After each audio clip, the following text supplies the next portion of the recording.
And of course, we have with us to talk about the U.S. colored troops and the Battle of Nashville, Leo Kwame Lillard.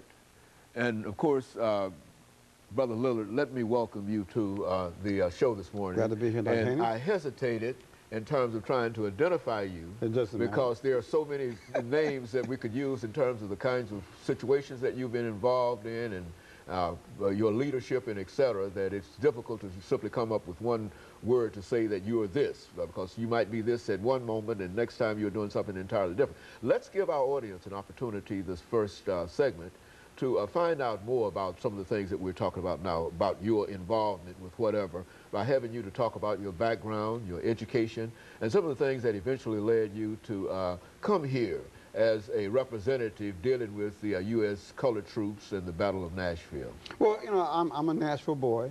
I went to Carter Lawrence Elementary School and Pearl High, and I got a degree in engineering at A&I in those days in 1961.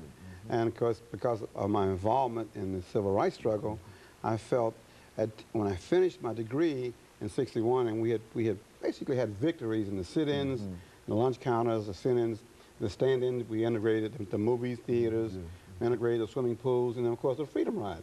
And I kind of felt it was time to outgrow Nashville. I got my degree from Tennessee State, and I wanted to see a bigger world, so I left here. Kind of chased out a little bit, encouraged to leave by the Klan. So I went to New York City and pursued other educational and primarily universal topics of struggle, injustice, oppression, and kind of broadened my view out about how we fitted in the whole scheme of things as African Americans on a global context. So I got kind of baptized into the radical Pan-African movement in Harlem by Malcolm X and James Baldwin and that whole 1960s intellectual international paradigm of struggle. And when I finished my degrees and had my children in New York City, I decided to come back home in '76.